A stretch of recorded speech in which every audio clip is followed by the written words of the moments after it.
Hi guys. ये कहानी शुरू होती है एक ऐसी दुनिया से जहाँ पे के पॉप आइडल सिर्फ नॉर्मल सिंगर्स हैं और परफॉर्मर्स हैं।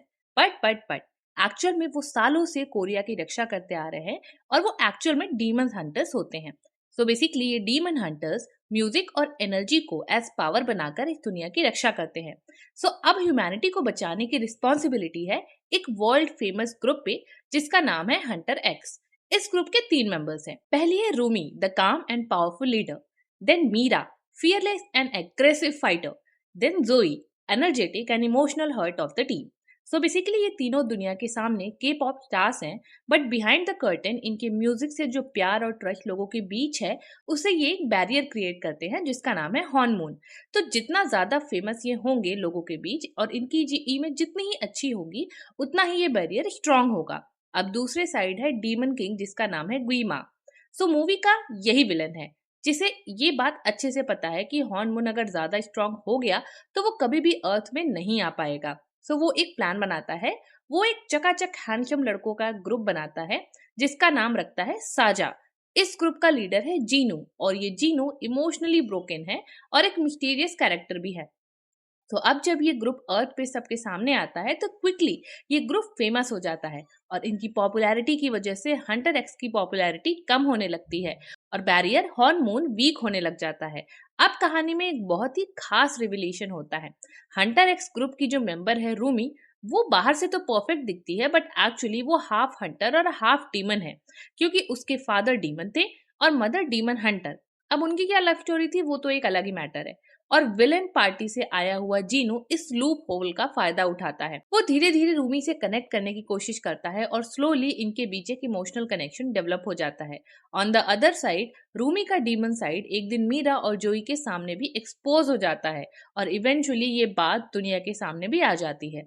हर कोई चारों तरफ पैनिक करने लग जाता है और सबसे ज्यादा रूमी पैनिक करती है और घबरा के वो सब कुछ छोड़ के कहीं छिपने चली जाती है। एक्चुअली ये मूवी का सबसे सैड मोमेंट है। उसे ये फील होता है कि शी नेवर बिलोंग एनीवेयर, ना ही तो ह्यूमंस नॉर डीमंस। अब इतना सब कुछ होने के बाद जीनू सबके सामने सच एक्सेप्ट कर लेता है और वो सबको ये भी बताता है कि ऐसे ही इमोशनली वीक लोगों को मैनिपुलेट करने वाला है ग्वीमा और लोग कंप्लीट डीमंस में उसकी वजह से कन्वर्ट हो जाते हैं और जितने ज्यादा डीमंस होते हैं उतना ही वो ग्वीमा पावरफुल होता है। और ये सारी बातों के बाद रूमी को ये रियलाइज होता है कि उसके अंदर का डीमन ब्लड उसे डीमन नहीं बनाता बल्कि उसकी चॉइसेस बनाती हैं। और ये बात मीरा और जोई को समझ में आती है and finally they decide to fight back together.